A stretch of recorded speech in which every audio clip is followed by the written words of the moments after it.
Tu nages à 3 km dans les profondeurs de l'océan. Ne me demande pas comment, mais joue le jeu. Il fait froid et la pression est intense. Il n'y a pas de poisson en vue. Puis tu remarques une chose verte et brillante. C'est un scalet féroce. Son cou brille dans le noir pour attirer les poissons et autres délicieuses gourmandises.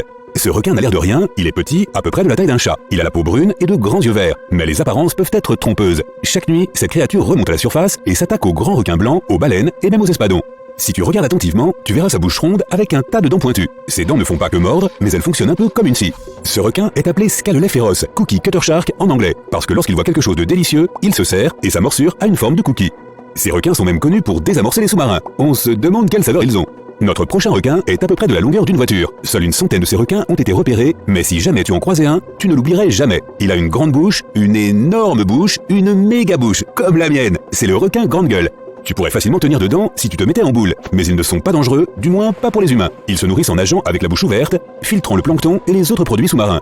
Le requin a des organes spéciaux dans sa bouche qui brillent pour attirer les petits crustacés. Il nage dans les profondeurs de l'océan, dans l'obscurité totale. Mais il a probablement aussi un grand sourire. Les requins renards ont aussi une partie du corps très volumineuse, la queue. Elle fait presque la moitié de la longueur du requin lui-même et ressemble à une pale d'hélicoptère. C'est l'un des rares animaux qui chasse en se servant de sa queue. Le requin surprend un banc de poissons et commence à secouer son gagne-pain. Cela fait flipper une partie des poissons, ce qui est précisément le but recherché. En un clin d'œil, il peut aussi utiliser sa queue pour se défendre. Ce qu'il y a vraiment de cool avec ce requin, c'est qu'il n'attaque pas les gens.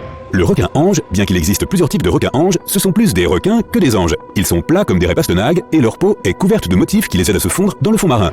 À cause de ce camouflage, les plongeurs les touchent parfois accidentellement, ce qui n'est pas forcément une bonne idée. Ils sont rapides et ont des mâchoires puissantes. Pourtant, ils préfèrent le goût des petits poissons au tien. Le requin dormeur cornu a deux crêtes qui ressemblent à des cornes juste au-dessus de ses yeux. C'est sans aucun doute le grand-père du monde des requins. Il n'est pas agressif, il nage assez lentement et se couche tard presque chaque nuit. Ses deux repas préférés sont les oursins et les crustacés. Il déplace ses nageoires sur le fond marin un peu comme s'il avait des pattes. Mais ne sous-estime pas ce gars, il a l'une des plus fortes morsures de tous les requins. Il a besoin de ses grosses dents pour écraser les coquilles de ses repas de fin de soirée. Et si une chose cherche à l'attaquer, il faut faire attention. Les requins dormeurs cornus ont des pointes acérées sur leurs ailerons. Le prix du requin le plus laid est décerné au requin lutin, et il est loin devant. De l'extérieur, il a déjà l'air un peu bizarre, et il fait à peu près la taille d'une moto sous-marine rose. Il a une longue queue et un nez très long. Il vit dans les profondeurs de l'océan et adore manger des calamars. Il n'est pas aussi rapide que ses congénères, mais il est bien plus sournois. Il a une technique secrète et totalement sauvage pour rattraper les calmars. Le requin nage derrière le calmar, le rattrape et se rapproche de plus en plus. Mais pas question que le calamar ralentisse. On dirait que le pauvre requin lutin n'aura pas de déjeuner aujourd'hui. Et alors, il ouvre la bouche. Sa mâchoire est attachée à des plis de peau qui lui permettent de littéralement la jeter hors de sa bouche. Et comme c'est un requin, ses dents sont acérées. Cette portée supplémentaire lui permet de capturer son repas, et une fois le festin terminé, il remet tout simplement sa mâchoire dans sa bouche. Ces requins ont été repérés à de nombreuses reprises au large des côtes du Japon. Ils doivent leur nom aux mythes et aux contes de fées japonais. Il n'y a qu'une chose plus cool qu'un requin ninja, c'est le requin lanterne ninja. Imagine qu'il y ait un tube que tu peux faire glisser vers le bas et qui t'emmène au fond de l'océan. Il fait trop sombre, tu ne peux rien voir. Soudain, tu remarques un point lumineux qui se déplace au loin. Il se rapproche et se dirige vers toi. C'est une tête bleue et brillante. Pire, on dirait que cette tête n'a pas de corps. Le requin lanterne ninja a la peau noire. Il est donc presque invisible dans l'obscurité. Il a la taille d'un bras humain, mais ses petites dents acérées sont loin d'être des gadgets. Personne ne sait vraiment pourquoi ce requin brille. Peut-être pour attirer des poissons savoureux. Une autre théorie avance qu'il utilise cette lumière pour communiquer avec ses amis. Est-ce qu'il a vraiment des amis ? Le requin marteau. Ce requin féroce peut peser jusqu'à une demi-tonne. Il vit dans les eaux tropicales du monde entier et c'est l'un des requins les plus faciles à reconnaître. Ses yeux sont en fait situés sur les flancs de sa tête en forme de marteau. Cela signifie qu'il peut voir dans presque toutes les directions. Il a même des muscles spéciaux au niveau du cou pour lever et baisser la tête afin de voir un peu mieux. Sa nourriture préférée ? Les raies-pastenagues. Tu sais, ces choses plates qui nagent au fond de la mer, camouflées pour ressembler à du sable et à des morceaux de roche. Les raies-pastenagues s'en sortent en se fondant dans leur environnement alors que le danger ne fait que passer. Mais les yeux du requin marteau voient tout. Oh oh. Les grands requins blancs, les requins marteaux et autres grands requins vivent environ 25 ans. Mais il y a un requin qui peut vivre bien plus longtemps. Le requin du Groenland peut vivre entre 300 et 500 ans. Il se trouve principalement dans les océans Atlantique Nord et Arctique. Il aime nager dans les profondeurs où il fait sombre, alors il se sert de son nez pour renifler la nourriture. Comme il passe beaucoup de temps au fond, il a trouvé le moyen de résister à la forte pression. C'est l'un des plus vieux poissons vivants, le plus grand et le plus lent sur Terre. Imagine que tu es en croisière dans l'Arctique et que tu vois un de ces requins qui avance lentement dans l'eau glacée. Il a peut-être 400 ans de plus que toi. La plupart des requins sont omnivores. Ils peuvent s'attaquer aux dauphins, aux autres requins, aux crabes, aux oursins, aux poissons plus petits ou même plus gros. Aux hot dogs ? Non, je plaisante pour les hot dogs. Mais le requin marteau Tiburo, lui, est un peu différent. Il mange des algues à la moitié de ses repas. Il est en fait apparenté au requin marteau, mais sa tête ressemble plus à une pelle. Peut-on creuser ? Si tu vois ce dernier nager, tu pourrais penser que c'est un serpent de mer ou un énorme ver d'eau. Les requins lézards aiment nager au fond de l'océan comme beaucoup d'autres requins. Quand ils chassent quelque chose de délicieux, ils se déplacent un peu comme un serpent. Et tout comme un serpent, ils aiment engloutir leur repas en un seul morceau. Mais cela ne veut pas dire qu'ils n'ont pas de dents. Au contraire, ils en ont environ 200 et elles sont bien aiguisées. Le requin-scie a un long nez plat et très pointu. Les dents qu'il a sur le nez ne cessent de pousser. Chacune de ces dents est équipée de récepteurs électriques pour aider le requin-scie à sentir les poissons qui se trouvent à proximité, comme le radar d'un navire. Quand le dîner est à proximité, le requin nage et frappe de son nez, l'agitant comme un chevalier exhibant ses talents. Par ailleurs, si ce type passe à proximité, tu n'auras pas le temps de cligner des yeux. Tu l'as vu? Et maintenant, je te présente le requin le plus rapide du monde, le requin mako. Il peut nager jusqu'à 55 km/h. Cela ne semble pas si rapide sur Terre, mais sous l'eau, ça l'est. C'est plus long qu'un guépard, mais plus rapide que la plupart des chiens. Il a le sang chaud, ce qui est super rare pour un requin. Cela lui permet de nager vers des endroits froids et éloignés où un requin ordinaire ne survivrait tout simplement pas. L'espadon va beaucoup plus vite. Il peut nager jusqu'à 90 km/h. Ce n'est pas un requin, mais c'est quand même une créature extraordinaire. Dans une course, l'espadon arrive généralement en tête, mais il n'est pas seulement rapide, il est ingénieusement rapide.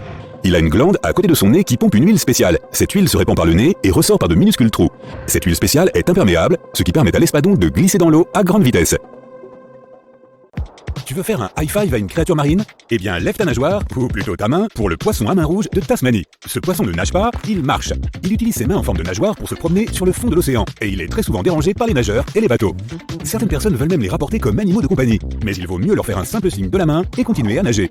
Le vampire des abysses. Son nom scientifique est Vampiroteuthis infernalis, ce qui se traduit par calmar vampire de l'enfer. Rien que ça. Ce calmar semble avoir pour but de terrifier tout le monde avec son nom, sa couleur rouge foncé, ses pics et le fait effrayant qu'il peut se retourner de l'intérieur comme une chaussette. Il adore se donner en spectacle, mais il est aussi inoffensif qu'un chaton pour les humains. C'est comme si Dracula te faisait peur, mais qu'il n'avait pas de croc pour sucer le sang. Le vampire des abysses se nourrit de particules alimentaires provenant de plantes et de matières animales flottant près de la surface de l'océan. Comme ce n'est pas un prédateur, il a besoin d'une stratégie défensive efficace, et son apparence vampirique est conçue pour éloigner les grosses créatures qui veulent le manger. Se rétracter est aussi un mécanisme défensif car les zones hérissées de la peau intérieure sont plus intimidantes. Il expulse également une substance qui n'a pas de couleur mais qui est remplie de particules bioluminescentes pour distraire les prédateurs. Le marsouin du Pacifique. Partir en croisière au large des côtes du Mexique semble être la recette des vacances parfaite. Le soleil, l'eau turquoise, la créature marine la plus menacée. Attends, quoi? Le marsouin du Pacifique n'est pas dangereux, mais ne t'attends pas à ce qu'il reste dans les parages pour dire bonjour ou signer des autographes. Il est incroyablement timide. Cette petite vache, qui est la signification de son nom en espagnol, vaquita, est un minuscule mammifère marin. Avec ses marques noires autour des yeux, elle ressemble plutôt à un panda des mers. En voir un est une chance. Ils sont au bord de l'extinction, surtout parce qu'ils se prennent accidentellement dans les filets de pêche. On estime qu'il n'en reste que 10 à l'état sauvage. Le dragon bleu. Cette petite créature a l'air de sortir d'un film fantastique pour enfants. Il s'agit du glaucus atlantique, appelé aussi dragon bleu ou hirondelle de mer, que l'on peut trouver dans les océans Atlantique, Pacifique et Indien. C'est une sorte de mollusque et il ne mesure que 3 cm de long. Ce que tu crois être son dos est en fait le ventre brillant du mollusque. Il flotte régulièrement sur le dos pour que ses couleurs bleues l'aident à se camoufler dans les vagues. Le dragon bleu n'est pas seulement joli, il est aussi intelligent. Il se nourrit généralement de la galère portugaise, également connue sous le nom de physalie. Le dragon bleu stocke les cellules urticantes de ces dernières pour les utiliser plus tard. En quelque sorte, il vole ainsi ses mécanismes défensifs. Lorsque le dragon bleu est menacé, il libère les cellules urticantes qu'il a stockées et les dirige vers l'ennemi pour le piquer avec une puissance supérieure à celle de la physalie. Comme il peut stocker une énorme quantité de cellules urticantes, il peut être une menace pour les humains. Alors si tu en vois un, ne le ramasse pas, il est préférable de l'admirer de loin. Le revenant vit dans les océans Atlantique, Pacifique et Indien. Tu te demandes peut-être pourquoi un poisson a une tête transparente. C'est une bonne question. Depuis que l'espèce a été découverte en 1939, on croyait que ce poisson était doté de tels yeux pour voir droit devant lui sans pouvoir faire aucun mouvement. On supposait donc que sa vision était un tunnel. Mais les scientifiques Bruce Robinson et Kim Reisenbichler de l'Institut de recherche de l'aquarium de Monterey Bay ont récemment découvert que le poisson peut déplacer ses yeux verticalement au travers du haut de sa tête translucide et ainsi remarquer s'il y a des prédateurs ou des proies à proximité. La tête transparente permet aussi à plus de lumière d'entrer pour qu'il puisse mieux détecter les proies. On pense que le revenant se nourrit de méduses et de petites espèces de poissons. Si tu plonges dans l'océan la nuit, tu auras peut-être la chance de voir comment le corallimorphe boule orange s'épanouit dans l'obscurité. Mais assure-toi d'être rapide, car dès que tu allumeras ta lampe de poche pour le regarder, il rétractera ses tubes à l'intérieur. Le mégalodon. Le requin-baleine n'est pas le plus grand requin connu des humains. Si toutes les espèces de requins formaient un royaume, le mégalodon préhistorique en serait le souverain incontesté. Le mégalodon parcourait l'océan il y a très longtemps, il y a environ 15,9 à 2,6 millions d'années entre le début du Miocène et la fin du Pliocène. Bien qu'il ait disparu depuis longtemps, les gens sont toujours étonnés d'apprendre l'existence de ces gigantesques créatures marines. Le mégalodon pouvait atteindre une longueur de 14 à 18 mètres et ses mâchoires de plus de 1,8 mètre de large. Un fossile d'une dent ayant appartenu à un mégalodon mesurait 18 cm. Il est rassurant de savoir que ces animaux ont disparu depuis longtemps, mais il y a encore des aventuriers qui espèrent rencontrer ce monstre un jour. La pieuvre Dumbo. Cette adorable créature, ou effrayante créature, tout dépend de la façon dont tu la vois, est officiellement appelée Grimpoteuthis.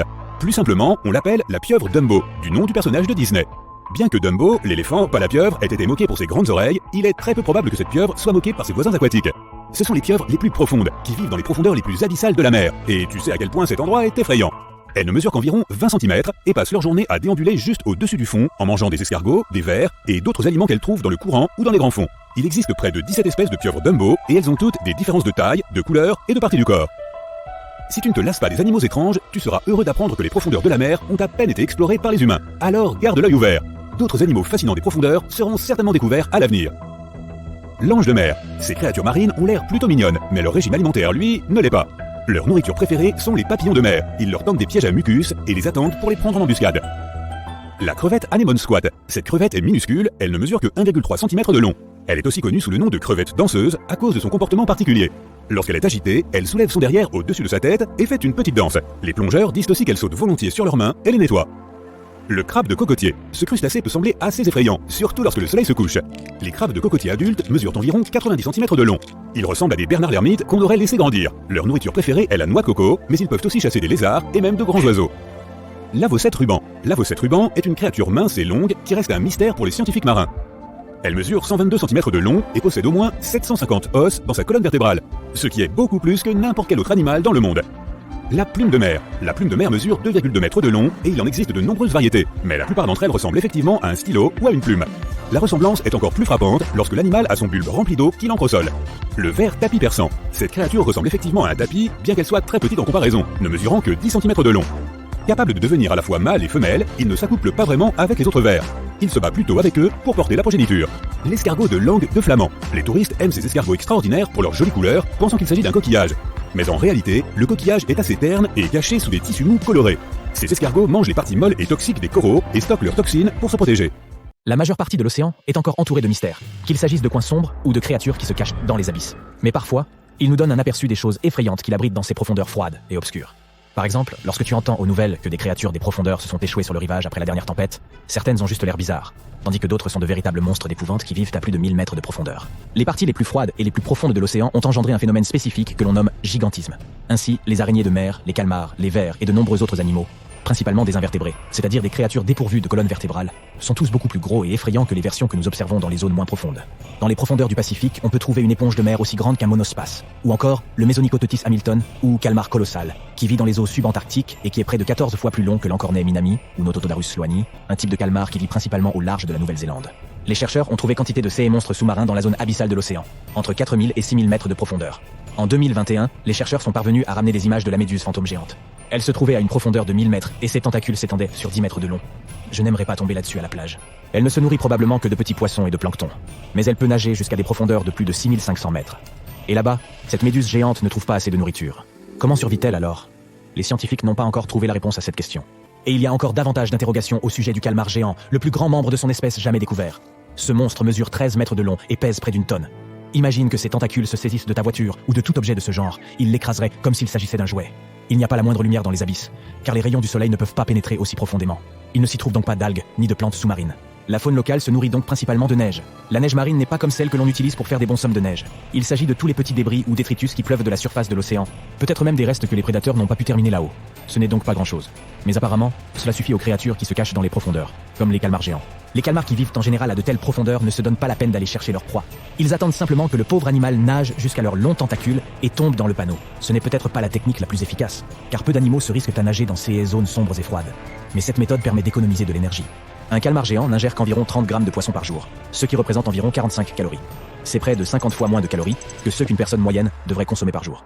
Ainsi, lorsqu'un calmar prend un poisson, il le garde pour quelques jours. On espère que les calmars géants n'auront pas l'idée de remonter à la surface pour chercher de la nourriture quand il n'y en aura plus assez dans les abysses. Et on souhaite ardemment que les requins géants du Groenland, encore plus nombreux, n'auront pas la même idée.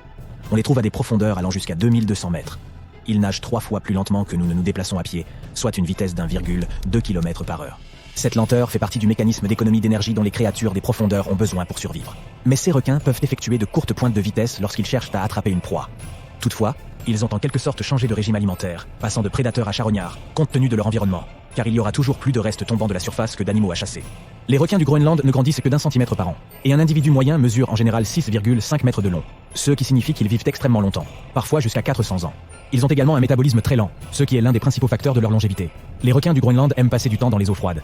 Ils y sont adaptés car leurs tissus contiennent des composés chimiques spécifiques qui empêchent la formation de cristaux de glace sur l'ensemble de leur corps. Cela signifie qu'ils disposent d'une sorte d'antigel naturel. Qu'est-ce qui les rend si grands? Les scientifiques n'en sont toujours pas certains, mais certaines théories tentent de l'expliquer. Selon la loi de Kleiber, les animaux plus gros ont tendance à être les plus efficaces. Il suffit de comparer un petit poisson à une baleine, dont la masse est des centaines de fois supérieure. La baleine a un bien meilleur métabolisme. Elle conserve l'énergie plus efficacement et en disperse moins dans l'environnement sous forme de chaleur. Les animaux plus gros peuvent ingérer des proies plus grosses. Ils sont plus à même de faire face à des problèmes difficiles dans leur environnement ou de se défendre contre les prédateurs qui s'en prennent à eux. En outre, le corps grossit lorsque les températures sont plus basses. Le requin du Groenland en est un parfait exemple, tout comme les araignées de mer géantes. Les araignées de mer sont assez communes et on en trouve de très petites, d'une taille d'1 millimètre même. Mais dans les zones les plus profondes de l'Antarctique, elles deviennent des géantes d'1 mètre de long. Si elles deviennent si grandes, c'est parce que l'eau froide contient plus d'oxygène. L'oxygène se diffuse donc davantage dans le corps de l'animal, ce qui lui permet de grandir. Oui, à la fois comme organisme et comme créature de cauchemar. Et que dire de ce ver tubicole géant, le Riftia pachyptila? Des chercheurs l'ont découvert accidentellement alors qu'ils sondèrent les mystères du fond de l'océan Pacifique. Ils sont tombés sur des cheminées hydrothermales inhabituelles. C'est la chaleur volcanique qui est à l'origine de celle-ci. Lorsque l'eau s'infiltre par des failles ou des fissures dans la roche, ces évents changent de direction. Et lorsque l'eau en ressort, elle est riche en minéraux et en composés chimiques. La plupart des animaux ne pourraient jamais survivre à cette soupe toxique, mais pas ces vers tubicoles. Cela a été une véritable surprise. Car non seulement ils ne sont pas gênés par ces cheminées toxiques et par la température presque bouillante de l'eau, mais ils y ont développé des écosystèmes entiers. Ils sont uniques parce qu'ils n'ont pas besoin de la lumière du soleil pour survivre. Au lieu de cela, de petites bactéries constituent leur principale source d'énergie. Ces bactéries tirent leur énergie directement de ces haies composés chimiques toxiques. Il ne s'agit donc pas de photosynthèse, mais d'un processus appelé chimiosynthèse. Et ces vers tubicoles n'ont pas de bouche. Les bactéries vivent à l'intérieur d'eux. Drôle d'histoire, n'est-ce pas? De plus, ces vers effrayants peuvent atteindre jusqu'à 2,4 mètres. Les Bathynomus, ou isopodes géants, ne sont pas mieux lotis non plus. Ils se cachent dans les profondeurs de l'océan, à 500 mètres ou davantage, loin de la lumière du soleil, et ressemblent à de monstrueux cloportes. Ils passent la plupart de leur temps sur le plancher océanique, espérant récupérer de la nourriture qui tombe des strates supérieures de l'océan. Regarde ces petites griffes crochues à l'extrémité de leurs pattes. Ces isopodes s'en servent pour demeurer stables lorsqu'ils se déplacent sur le fond de l'océan. Comme il n'y a pas de lumière, ils disposent de longues antennes qui leur permettent de se repérer. Ces antennes sensorielles mesurent environ la moitié de la longueur de leur corps, et les Bathynomus ont également des yeux assez grands en proportion. Ces isopodes peuvent mesurer plus de 30 cm de la tête à la queue. Ce sont des animaux très patients. Tu te souviens qu'on a dit que les créatures des profondeurs trouvaient rarement de la nourriture? Parfois, ceux-ci doivent attendre des années avant d'obtenir un vrai repas. C'est pourquoi leur métabolisme est incroyablement lent. Ils peuvent te passer 5 ans sans rien manger. Imagine un peu, j'ai faim rien que d'en parler. En 2006, un biologiste du nom de Craig McLean a effectué des recherches visant à observer les différences entre les abysses et les régions peu profondes de l'océan. Il s'est rendu compte que les grands fonds reflétaient la loi de Foster. Tout d'abord, les parties les plus isolées du globe développent une biodiversité que l'on ne trouve nulle part ailleurs. Deuxièmement, les petits organismes se développent beaucoup plus lorsqu'ils sont isolés que la vie sur les grandes étendues terrestres. Les ressources sont limitées, mais aussi la concurrence et les prédateurs. Et nous ignorons encore beaucoup de choses au sujet de ces créatures des profondeurs. Il est trop coûteux et trop compliqué de mener de telles recherches. Nous attendrons donc que d'autres tempêtes déchaînées nous montrent au moins une partie du monde monstrueux que cachent les profondeurs glacées des océans.